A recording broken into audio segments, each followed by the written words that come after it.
Good morning. How are you today? Good morning, everybody. It is Monday, the 18th of December. Guess what? 7 days and it's Christmas.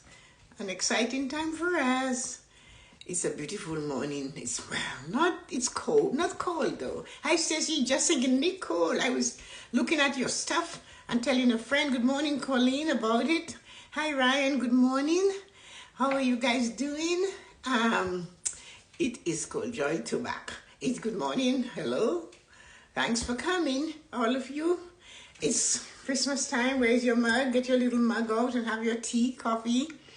And make sure you're enjoying yourself. It's the 18th. 7 days left, guys. 7 days. So make sure you know that, you remember that, and you're ready for it. Enjoy the moment, Lisa. Have fun. See you guys in a few days. Okay, here we are. Good morning.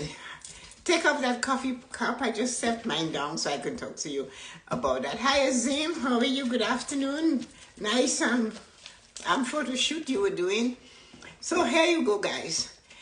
Morning blessing today. I said, know your purpose. You know, we go through that all the time. Yeah, I know Christine is here. I saw that. That's why I mentioned that. I was talking to somebody about her. Good morning, Lynn. How are you? Happy Monday, Lisa. She's gone. Okay, that's all right. Christine doesn't last long anyway. She's like a butterfly. Know your purpose. That's what we have this morning. Hi, Yuko. Good morning. Happy shopping. I hope you had a great time with your daughter-in-law on Saturday. Getting the dresses ready. That sounds like fun. We have a burning desire in us, right?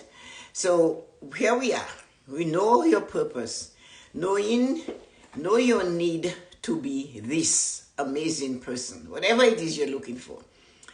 The thing about it is it's like having a burning desire must be inside of you. And that burning desire you have for that thing you want to do or want to become, all the different type of desires we have for what we want in our life. Sometimes it's all personal, and that's even so important because so many times we forget in our life that these personal desires are something we should enjoy because we forget to look after ourselves. In many cases, we look after everybody but ourselves. So if you have a desire to do something and it's there in the back of your mind and you're not sure what your purpose is, but you know you have to do this. Hi, Loretta, good morning. And you have to feel that desire. And with a burning desire, you have to back it up with something. So what do we have that we can back it up with? Our faith. It's the faith in your ability to do it, not a religious faith, the faith that you have in your ability to be able to do this thing that you want to do. And it's personal. Lose weight, keep healthy, eat right, exercise. You know, and then you come into those that are outside of us, like paying our debts, acquiring, hi Nadi, good morning, 12 o'clock today is great if you can, and all those things that we can do, paying the debt, or bringing it down, staying there, being determined, staying focused on your dream, going one place and sticking to what it is you desire. And if you have faith in that, you have the ability and say, you know what? This is my destiny. I must do this. And you have that burning desire. It must be backed up by faith. You have to have faith that that desire, that things you have to do, it's yours. It's your choice. You're going to do it. It means you are passionately wanting to get somewhere in your life. Whatever it is, you're passionate. I want it. I want to be successful. I want to have property. I want to have money. I want to have good health. I want to be able to sing. I want to be able to be debt free. I want to be able to travel or go away for the winter, away from the rain that we're having and snow that's maybe going to come. Amazing. And hi, Amma. Good morning. And there you are. So you're deeply passionate, wanting to get somewhere. Knowing for sure, know for sure, not hoping, not wanting, but knowing you're going to get it. Knowing that, no matter what. So you have that passion in you and you have the faith. You have to have faith. If you do not have faith, you cannot grow. Remember they said faith can start as small as a mustard seed. But if you want to remove religion out of it and put yourself in believing that I've got it, I have the Jordan level talents. That's what you have. And you persist and you're consistent and you're pushing through and I say, I have to have it. That's my purpose. I know when I have it, I will feel it. And that is important. If you do not have that burning desire and to back it up by faith, you're in a lot of trouble. And this is really terrible. So good morning, Amma. Not hoping, not wanting, not knowing you're going to get there. In other words, you just have to know for sure. So hoping is not a plan, you know that. Not wanting, but knowing for sure, I'm going to do this. I must get there. And that is the thing that is the burning desire. And if we lose it, we lose something important inside of us. If we lose that desire to succeed and to be that thing you dream, the thing is that if you do not have this, and that desire, the dream is there, and you say, I'm hoping one day. You know, it's like the people who say to me, Tessa-Marie, I'm hoping to get there. I'm really trying. You cannot do that without feeling low. I'm hoping, I'm trying. You cannot say, I'm hoping, I'm trying. It doesn't match. So that energy doesn't match those words. But if you say, you know what I know for sure? I am going to do this. I have faith in my ability, faith in the situation. I have faith in my actions. You have to say it like that. But this hoping and wanting and walking around and waiting for somebody to drop a check in your mailbox for you, and you're sitting there with your hands underneath your chin, and or you have your hands deep in a bag of chips, and you're saying, I want to lose 40 pounds. The doctor told me to lose 40 pounds. Or the doctor said I should take those tablets. And you're not, why are you taking those tablets? Ask the doctor, what can I do? What can I do so I don't have to take those tablets? Give me a chance. Give me a plan. And feel passionate about yourself, your life. Nobody else is in charge of that life for you. Nobody is the captain of your team. You are the captain of the team. And as much as they say there is no I in team, if the I that is missing in the team, I am the captain of the team, my family, because I make sure they eat and sleep and everything is fine. And if that I is broken in half, trust me, they will look back at the family and they'll say to you, well, what did you expect us? I'm sure you heard it. What did you expect? And my mom was she was a shopaholic. My dad was a drug addict. What do you expect? Because the eyes were broken and the captain wasn't there. So everybody was just floundering around, and then they go, and I'm hoping that one day I can do better than my parents. Hope is not a plan. So you find your purpose and have passion in it. Find the passion. In other words, how to be a strong, unbreakable agreement. How to do that. How to have that strong, unbreakable agreement between your faith and your desire. They have to come together, concurrent, naturally, but put it in ordinary words. Your desire and your faith have to have a bond. One cannot come through without the other, and they know that.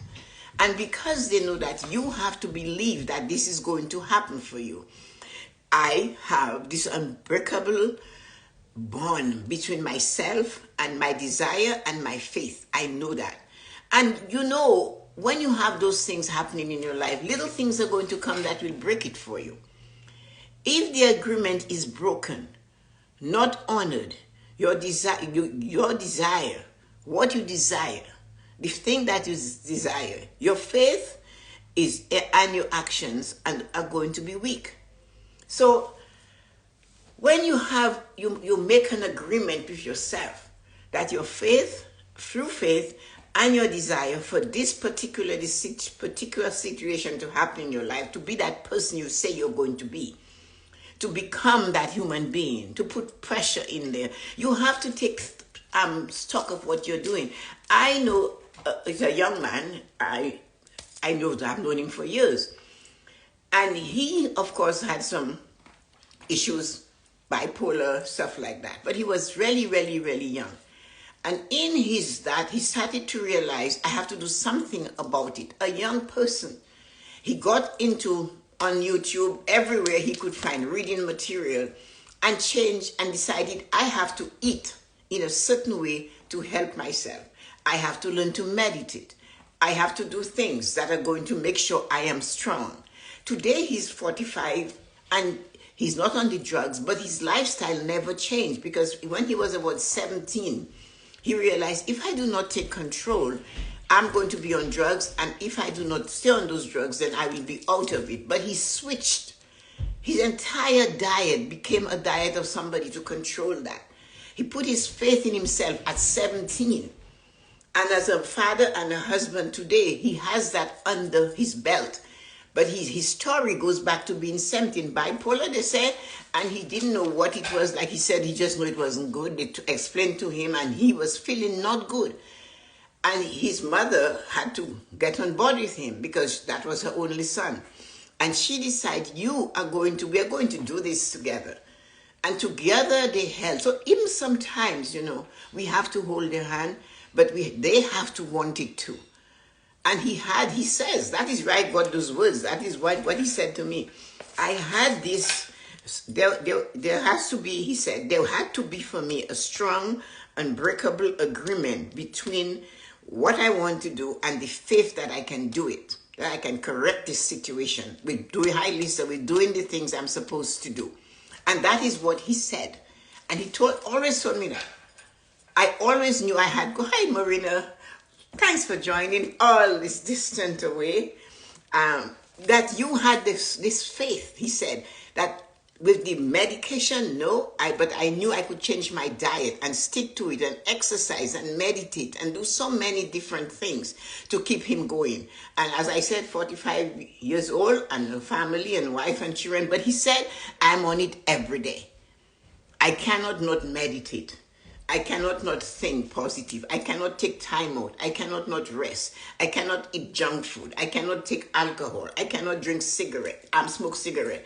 So he has all the things he cannot do. So he has this unbreakable bond between what he desires to have in his life and his faith that he can.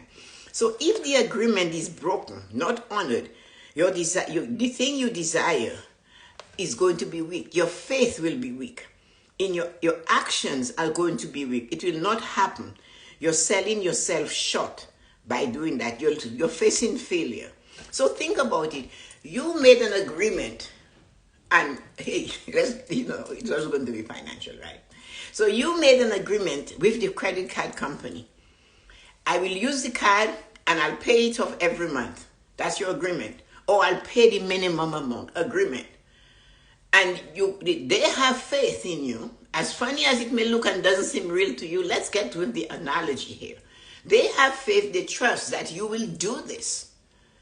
And your end of the bargain is to pay what you use. And their end is to give you the ability to use the card.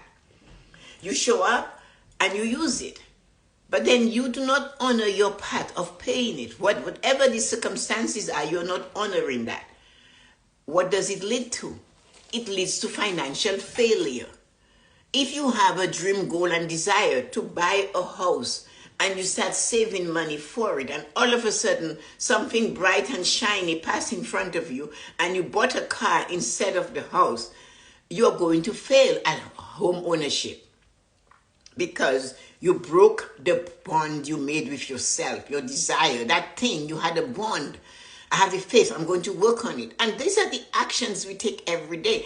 Today, you go off your diet. It's not going to change the rest of your life, right? One day is not going to stop you from succeeding.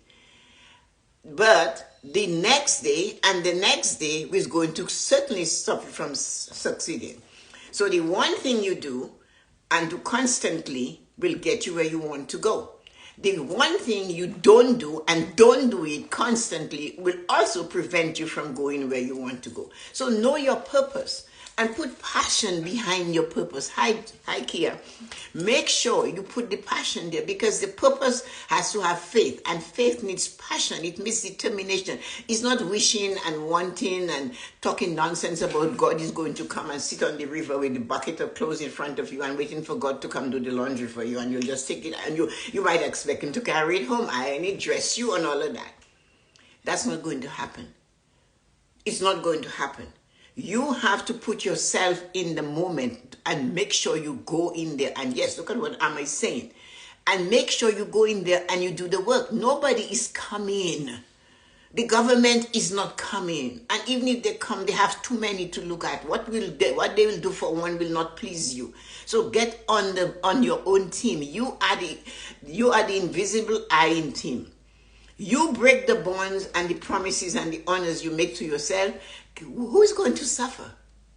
Who is going to suffer? You.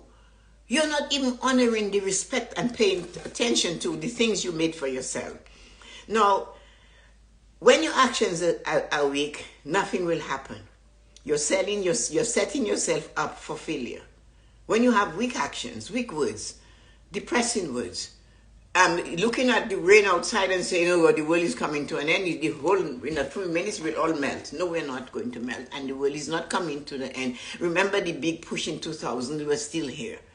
So we have to keep going. That is what it tells us. That is what 2000 told us. That is what COVID didn't come and decide. Everybody thought that COVID was going to take people of a certain culture, of a certain color, a certain race.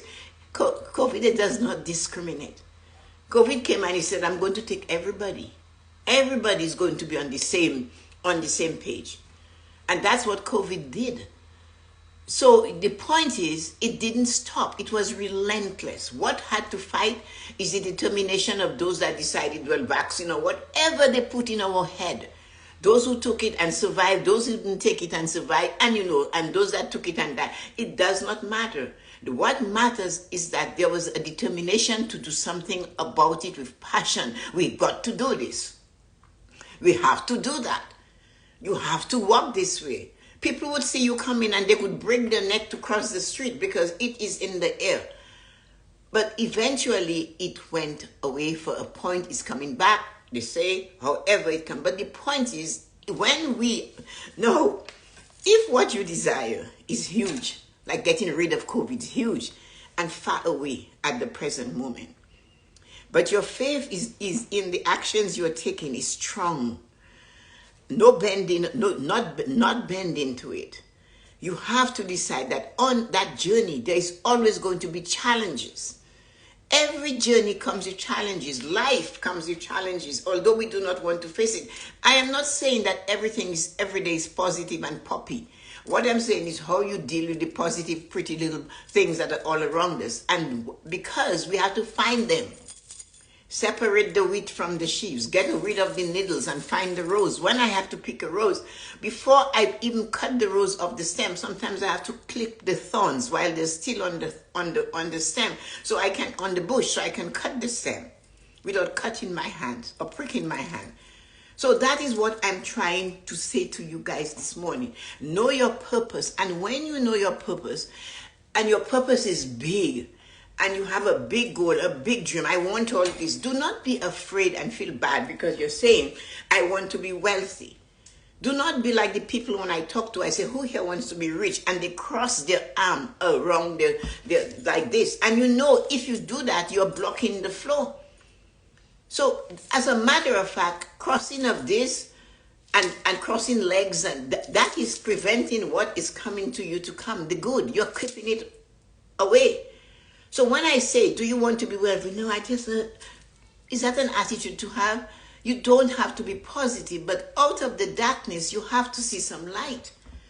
It is only when something is cracked that you see it. So the challenges are the hurts you might feel and say, I expected this man and I to live together forever in holy matrimony. I stayed in that job. I gave them my sweat, tears, and everything. And I thought they would give me a big retirement, my golden watch. Instead, they laid us off. But though, the crack is there. If you didn't get that crack, you couldn't see the light. It's only when there is a crack that the light comes through. So the cracks we face are the challenges. All these challenges we have, one after the other. And you're wondering, when will I get out of all these challenges? Now, if it's not big, you're not doing it big good enough. You know what they say, aim for the stars and you might get something a little lower, but you aim for the stars or wherever. But that is what it is. Your faith in the actions you are taking has to be strong. No bending, no weakening. You will get there in spite of the challenges on the journey. There's challenges. This young man, when I knew him at 17, his challenge was that they didn't see any hope for him. But somehow, some way, he had something in him that made him realize, I can do this. And he went out there and he stepped into it and he got himself there. But he hasn't stopped. He hasn't stopped. You have everybody is on a diet, and when they reach that point and they get that thing going, oh my, I do not have to do anything. I have lost the weight, and then it comes back on. Frustration begins. So you have to remember the same thing that brought you to the podium on graduation night is the same thing you have to continue to do if you're going into university. You have to study every day. You have to do the work. You have to put passion into it. You can dream big. And the bigger your dream, the more challenges you will have. That is you have to have, what are you made of? Show me what you've got. That is what the dream is saying. You want me. I am big. Can you take me? Can you support me? I was talking to my brother last night, and he said to me, Milton, and he said, what I have accomplished now is very important. He said, but one thing I know now is that 20 years ago, I wasn't ready for this. Even if I had gotten it, I wasn't ready for it. So I said, what do you mean you weren't ready? He said, I wouldn't have done the work. I wouldn't have put all of me in it. I would have just glazed over it. I would have taken it as if it's a given. I must have it. And he said something our father said. He said they were in the Navy thing going on, and the captain was there. And one of the ship mates made the sign of the cross when he got his meal. And the captain said, what was that? He said, I'm praising God for the meal. And the captain said to him, the ship allows it. We're bound to get it. It's not God. We're bound to get it. We have to get it. The ship allows it. Meaning the Navy allows it. You must get it. And that is what he used. And he said, I wasn't ready. He said, 20 years later, he said, no, I am ready. And that is really deep for somebody to know. When at those days, even if you had put it all over me, on top of me, everywhere around me, he said, I would not have seen it. And if I saw it, I wouldn't have valued it.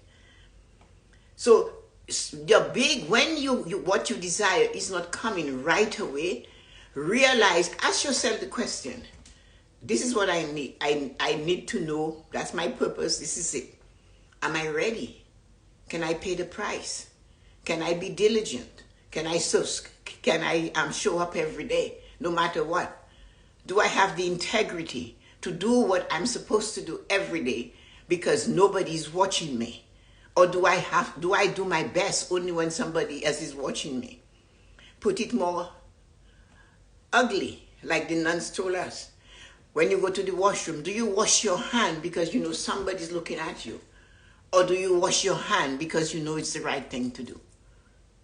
So integrity means doing what you will do when nobody's watching you, doing it when everybody's watching you. And there is Milton, he said he wasn't ready. So even if I had gotten it, I would have wasted. So what you want is big and it's not coming. It's far, far, far away. That doesn't mean you give up on it. You have to decide, what can I do to move it towards me? Am I ready for it? Do I realize the responsibilities that comes with that thing? Do I know what comes with that thing? And these are the questions we have to ask ourselves. Now, I wrote here, challenges on the journey of life. The ability to steer the challenge down puts you in the winner's circle. So how do you steer that challenge down? How do you do that? You don't rush into it. When there is a fire, the firemen don't just rush into it. They start. They have their water. They get going. They're there. They're ready. But they're not rushing into the burning house. They cool it down first. They use the water. They know that if it's a chemical fire, then they use a foam. But if it's a regular fire, they use the water. They have to do that. And that is how we have to look at a challenge. What is happening in my life right now? What is the thing I can do? Where am I going to go with this? Should I just run in there, or should I hold back and check it out? And if you want, you can go to the Kenny Rogers song. You don't have to know when to hold them, when you have to walk away, and when you have to run.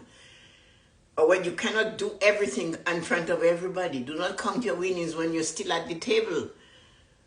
You do not know who is watching. So you have to plan. The challenge has come. The world is crashing at your feet. Stop and look at it. Stare it down. What it is you want from me. You are not taking that away from me. A challenge is a thief, but a weak thief. They come with a lot of strength and they let you believe that, hey, I am big and bold and I can take you down. And they make you believe they will never go away. And they will tell you the success will stay, but they're both imposters. None of them last forever. Both of them you have to work on to make them last forever. If you have a challenge, you have to be constantly working at it to get rid of it. And when you get rid of it, you have to have the dog at the door and you have to be looking at it. That's what I mean. Listen carefully. Do not dismiss it when I said they don't last. And they do last. They don't last if you believe you're going to carry them forever on your head. And you're going to carry it. And you're going to say, but if you decide, I'm going to work this swing down, I'm going to put this weight down, I'm going to pay this debt off, you have to keep that attitude for the rest of your life. You cannot pay the debt down. We know all about that. All of us know about that. My friend Colin, if she's still here, we worked at the bank. And Colin knows about that. They get a consolidation loan and 2 years later, they're back again. Because the plan that we put in place with them, they did not honor it. They broke it, so they're failing. But the same thing is weight. You lost 50 pounds. But you can't keep eating the same food because you've lost 50 pounds. You did something. So that is what consistency is. That is what that gives you the ability to succeed or to fail. You do the small things you must do once you have realized these things gives me success. Keep it up for the rest of your life, like my young man friend, right? And then he's maintaining it. He's vigilant. So the challenge comes and you work it down, and then as soon as you work it down, you walk away and it starts coming back again. It is a challenge. And if you want to kill the challenge, you have to keep at it and just keep ponging it until, you die. Then it has to die. But you cannot just touch it, fix it, and say, oh, well, it's all done. You have a house. It's a circle of repair. Something breaks, you fix this. That one comes, the washing machine. If it's not the furnace, it's the washing machine, the dryer, the fridge. So something needs fixing. The wall needs to be painted. Baseboard needs to be changed. If you just don't do anything to the house, it will fall apart with you in it. You fail. But if you maintain it, you're winning. So that is what it is. Your desire, your purpose you have to honor it and take actions every day to do it. Let me read your comments before you guys all disappear. Tracy has... What she said, I hope I don't melt. No, you won't melt. Stop being silly. You're fine. The rain will not melt you. You're going to be great. Nothing builds radical confidence more than keeping promises you make to yourself. You have to. And, the promise you make to yourself to go to sleep on time, you have to honor that. To write in your gratitude journal at night, honor that. Even if you're tired, honor it. You're building the muscle of consistency and discipline, and that you need. All of us need it. Faith, believing in things you cannot see. Believe that you will survive no matter what. Yeah, you will survive. We know that. And doing what we have to do to survive. And I just want to have an amazing life. Well, you have to have an amazing life, but just is not too amazing. Take just out of the sentence. I desire or I want an amazing life. Get rid of the just. And explain to yourself. Sorry, Stacey, for pulling you up. What is an amazing life? What is your definition of an amazing life? If you're writing that in your goal setting journal, anybody, open it up. Spread it open. See what is in there. What is the amazing life? I talk about a fulfilled life, and I said a fulfilled life is where you maybe you drive a car of your choice, you have a home, you're debt free, you're mortgage free, you have a money in your 401k or your RSP, you go on 3 or 4 vacations a year, and you have disposable income to do whatever you want. That might be one person's version of it. An amazing life might be for the next person, live in the forest, eat off the natural grass and things, and have no responsibility except to shelter themselves in a hut, have firewood. That could be an amazing life for another person. Or the other one want to be a jet setter and go around the world. Amazing life. Explain it. Get what, so that when you get it, it's what you desire. And because if you say an amazing life, it could be amazing, but is it amazing for you? Break it apart and put the things in it that you desire. You are who you are wherever you are. How do you do anything is how you do everything. Make excellence your brand in everything you do. Think and say. You have to. I'm going to do my best. Put yourself in it. Life comes down to decisions. If you decide you can, you can. And if you decide you can't, you can't. It's a choice. It's a choice. Everything we do is a choice. So if you know your purpose, why are you here? And you want to make that purpose a reality, like an amazing life, well, you know what? When that movie we are looking at right now, that is called, what do you call it, A Wonderful Life, they explained to us what it meant. We went through a whole journey with that man. And they told him, if you weren't here, this is what would happen, right? The angel came, Clarence, I think. So that is that was a wonderful life. But they told you what it meant. They showed you what a wonderful life for him would have been. His presence, he wished he was going to kill himself. I shouldn't be here. I didn't succeed. No, you did.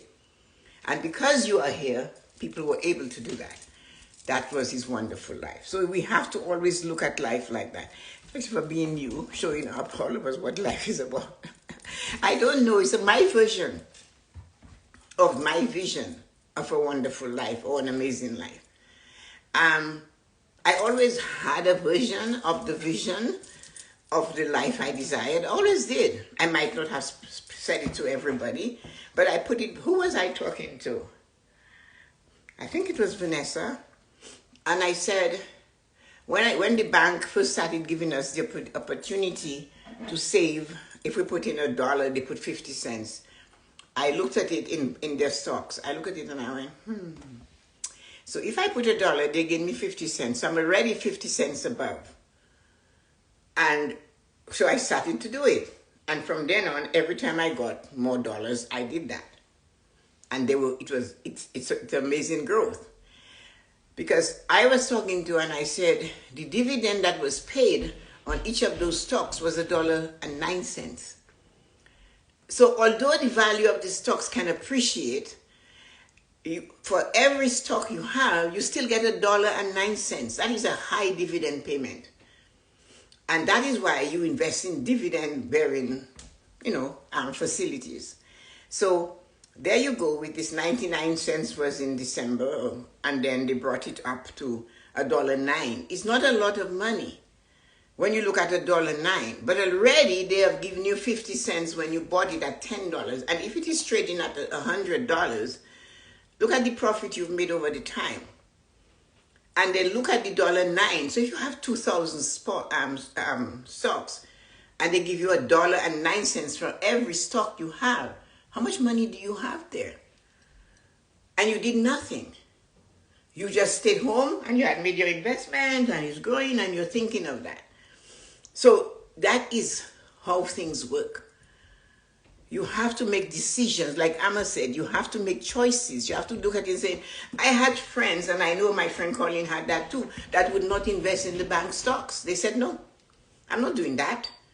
One young lady's father just told her, not a planner. Do not invest in the stocks because the stock market fluctuates. But the stock market is not something that fluctuates in the way that all the time it goes down. It fluctuates really like that. So you invest continually. Sometimes it's down, you buy, you get more for your dollar. Sometimes it's up, you buy, you get less for your dollar. But over 10, 15 years, you come out on top. And that is why you have to invest in yourself. It's the same thing. You invest in yourself to grow. Sometimes you do really, really well because you are doing what you have to do. And sometimes you fall, but you do not keep falling, do you? You realize, no, I have to get up and start again. I have to get back there. That is how it is.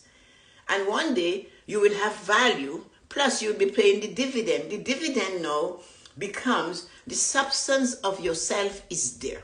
You are, you became, you have that substance, you have that thing in you.